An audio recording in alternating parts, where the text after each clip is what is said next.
The third time in the past few months that Chelsea are facing new accusations of financial malpractice, cheating under the Roman Abramovich era that could result, even though Roman is no longer in charge, in a hefty points deduction, more fines and problems for this Chelsea team and club. We're going to delve into this story in more details, as this is an ongoing investigation that the Premier League are looking into. Some big breaking news has come from the Guardian's article today, but I want to get your view and I want to get your opinions on this, especially Chelsea fans. It's the third time now that an FFP breach or financial malpractice accusations have been either proven through self-reporting and the fine you received in the summer, or self-reporting that has led now to a full-on Premier League investigation. I want to get your views. I want to get your opinions. I know it isn't the news you fans, Chelsea fans, want, but please hit the like button for us, supporting the Football Terrace. Subscribe to the channel as well and leave us your comments below. The article starts off by saying Chelsea face fresh questions over how its former owner Roman Abramovich funded the club's success after leaks filed reveal a string of secret payments that may have breached strict football rules, including those of FFP. It says experts said the transactions uncovered through a joint investigation by the Guardian newspaper and international partners could lead to the Premier League imposing a punishment on Chelsea, such as a points deduction.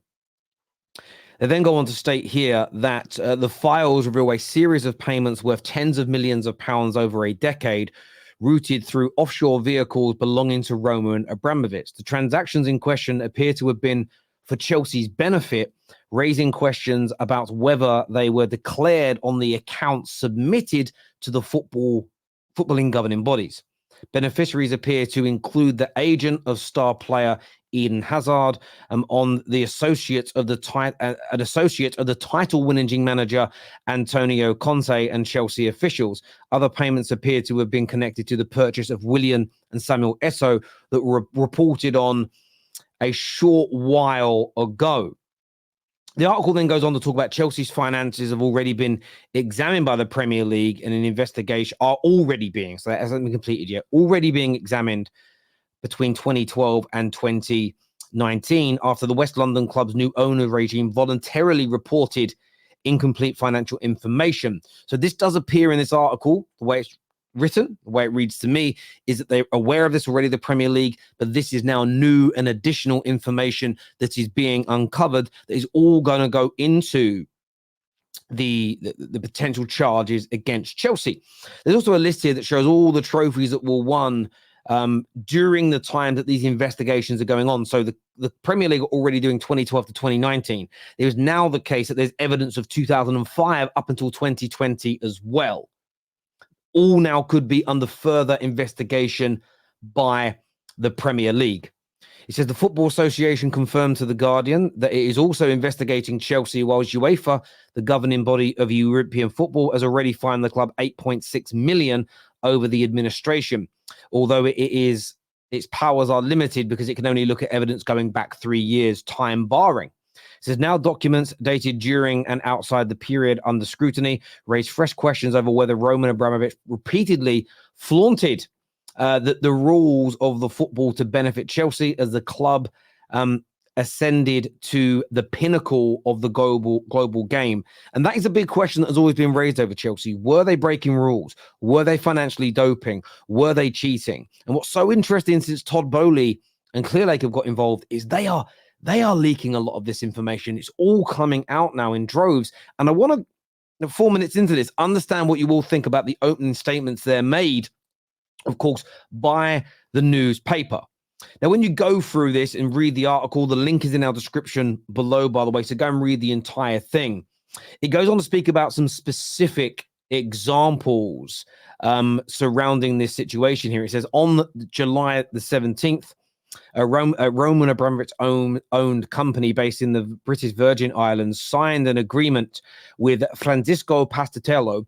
He was an Italian football agent. The Italian agent has been described by multiple sources and reports as being close to Antonio Conte. They paid him £10 million And on the same day, Chelsea announced the deal for Antonio Conte. He's been questioned multiple times whether or not he was the agent, and he said, no, I wasn't the player's agent. But there is thoughts through these documents that essentially, to get Antonio Conte to agree, they paid off the books. They paid a big fee to somebody very close to the player.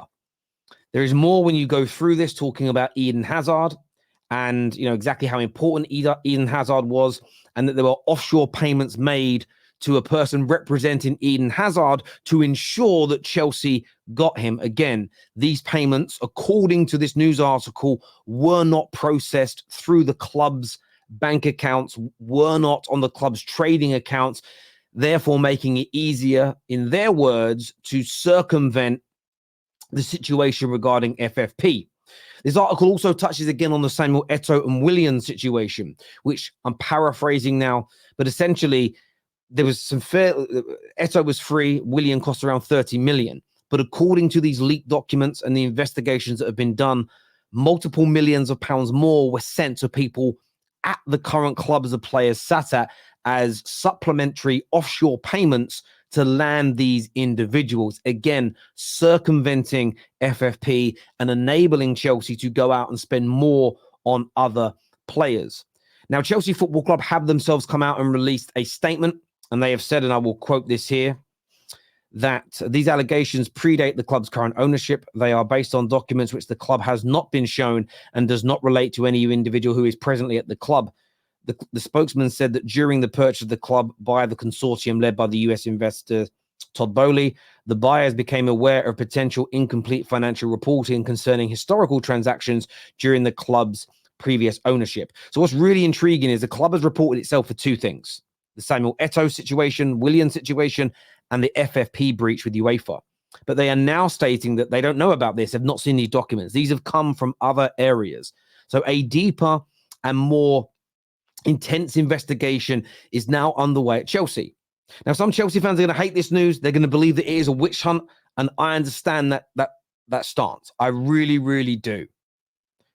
But I'll have the same energy for this as I did for accusations recently against Man United. I'll have the same energy for this as what I've said about Manchester City. There is often in life no smoke without fire. However, we can't treat Chelsea as guilty until they are proven as such. And as of right now, they have not been charged with anything. But there is the potential here of a points deduction. There is the potential here of a large fine for Chelsea.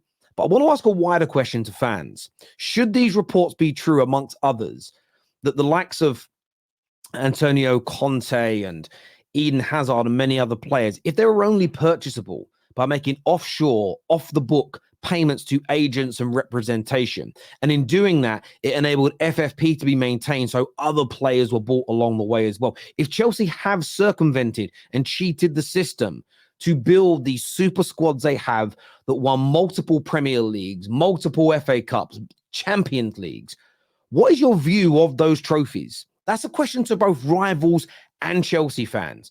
If you have indeed cheated to attain the gargantuan success, the most successful team, by the way, up until the last 2 years. If you go back from when Roman signed up until the last couple of years, no club in England had won more trophies than Chelsea. What's your feelings on these? Are they tainted? Should they be stripped? Do you feel as a Chelsea fan that you have been shortchanged? Are they hollow? If they have been if they have been won through any ill-gotten gains? I'd love to get your view. I'd love to get your opinions on that. But with the amount of stories coming out, we have actually reached out to the journalist Rob Davis as well. And we're trying to find a date and time for him to come on the Football Terrace and kind of talk us through this and have a conversation about it as well. Because, again, I can only read the article and I can make my own opinion on things and I'll assume things. But I want to get Rob Davis on to ask him questions, more detailed questions about this. But reports coming out that Everton are going to get a points deduction. Man City face charges in Chelsea. How many more other clubs in the Premier League have been behaving in this way? I do believe an independent regulator is needed that comes and financially measures what these clubs are doing in a similar way to the banking system has, because I do not believe it's just a handful of clubs. I believe there's a possibility that this could be widespread, systemic, and deep-rooted within football. But I want your views. I want your opinions now in the comments section below. Take care. Goodbye. God bless. And I'll see you all again soon.